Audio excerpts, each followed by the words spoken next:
Hello and welcome back to Healthy Spouse, Healthy House. My name is Tony and my channel focuses on health, wellness, and relationships. I believe that there are 15 different areas of health that any one person can work on at any point in time in their lives.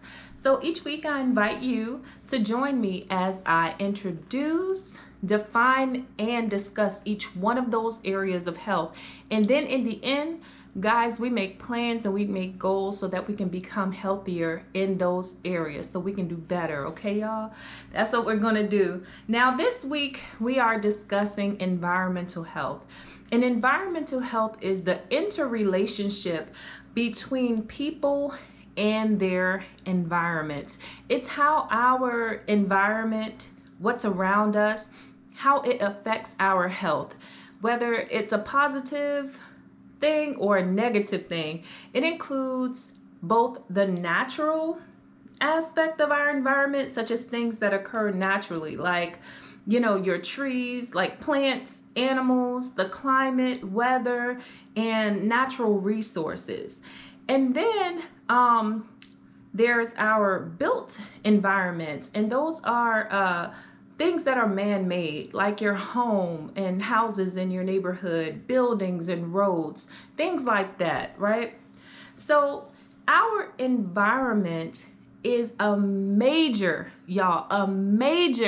determinant of our health and well-being.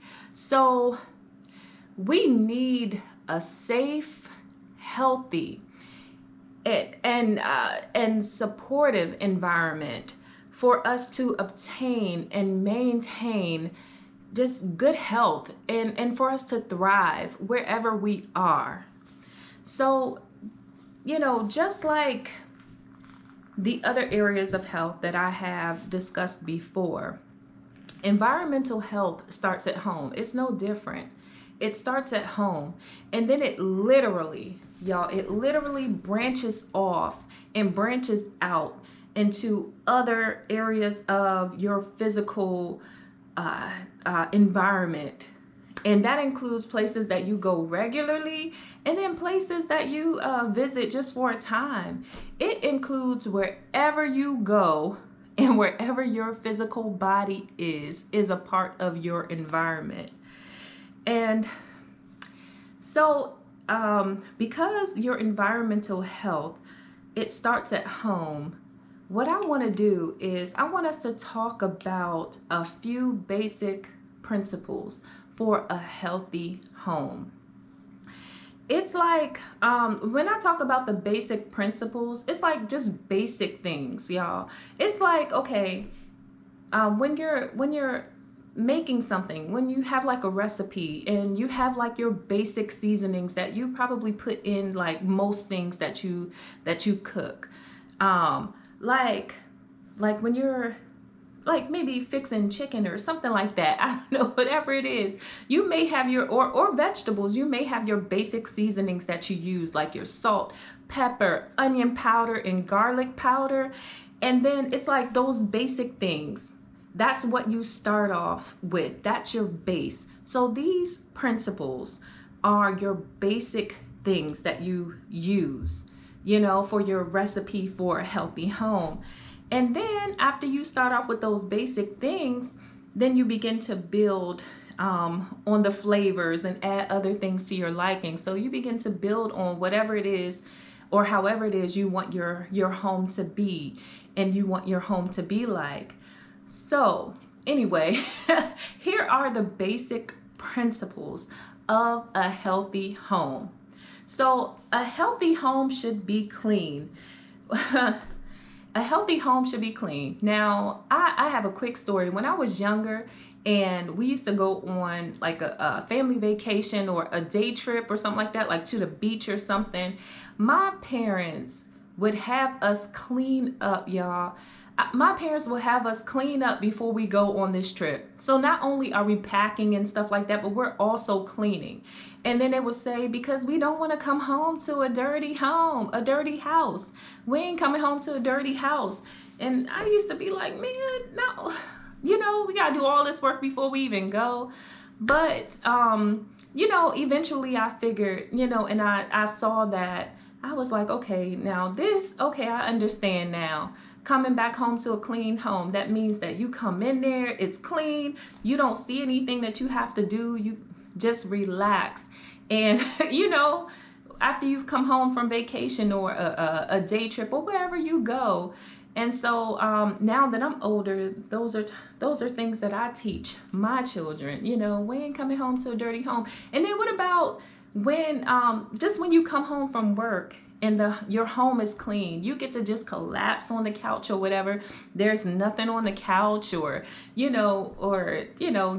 go to your bedroom, there's nothing on the bed and everything. So I mean, so a healthy home should be a clean home. Also, a healthy home should be safe. And let's talk about what it means for a healthy home to be safe in a literal sense. So I'm talking like security systems in place, you know, if you feel that's what you should have. Smoke detectors, carbon monoxide detectors, making sure your home or your house or where you live is in a safe area. No pests or anything like that in your home, insects and rodents and stuff. No. Your home should be well maintained, and wired properly, and you should have a safety evacuation plan put in place. You should know where all of your emergency equipment is and those types of things. So a healthy home should be a safe home. It also should be a place where you can, just feel safe, safe in in the physical sense and even in the emotional sense of the word. Also, a healthy home should be organized. Things should have their own place to go. When you're cleaning and when you're organizing, things should have its place to go, so that this is where I need to put this and this is where this belongs in order for my home to be clean or be organized. And also, don't just organize your things, but organize yourself, meaning organize your schedule, and your activities, chores, those types of things should be included in having an organized home, so that people know, okay, it's Tuesday, so now I have to take out the trash or whatever it is. Also, a healthy home should be a comfortable home. It should be a place where you have your own space. It should be a place where it's peaceful. It should be a place where you have your own space to be you and for your hobbies or your interests and things like that. So a healthy home should be a comfortable home. A healthy home should also be a home that's full of love, respect, understanding, forgiveness, and discipline. A healthy home should involve under it being full of love and respect and understanding and forgiveness and discipline, there should be communication. There should be communication in a healthy home, because people are ever changing. We're not going to always be the same people that we were. I'm not the same person I was 2 years ago, 5 years ago, whatever. I'm not the same person. I'm ever changing, even as an adult. So just think about how that works, even as children, And so also, we need to create boundaries. We need to create boundaries, y'all. We need to create boundaries for the people who live within our home, and we need to create boundaries for visitors too. So when I'm thinking about boundaries, I'm thinking about everybody having jobs and everybody having schedules and curfews and different things like that. Just creating boundaries for the people, and whatever type of boundaries you can come up with. Like I said, these are the basic ingredients, the basic principles for a healthy home. And also creating boundaries for visitors. I know people who do not like pop-up visitors. They're like, you better call before you come over, right? And so we have to respect that. Yeah, okay. They don't want people popping up on them. Okay, right? And so also, you got to think about what your house rules are, and making sure not only are you communicating those house rules, but you're also enforcing those house rules for both your the people that live, the residents and the visitors.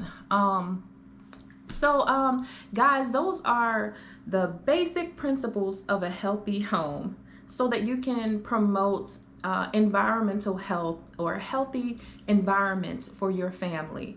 So, and I wanted to tell you that this is a brief take on environmental health. And guys, there's just so much more, but remember that we have to start somewhere, and where we need to start is at home. So meet me back here next week as I expound a little more on environmental health, and let me give you some encouragement.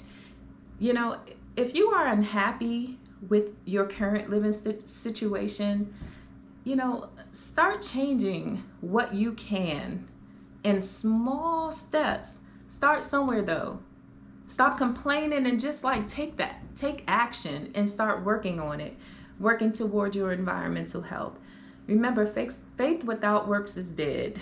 And wanting something is not enough. You got to put some action toward it. So, well, with that being said, y'all, God bless you on your journey. See you next week. Don't forget to comment, like, and share and subscribe. And I'll see you again next week. Okay, and bye.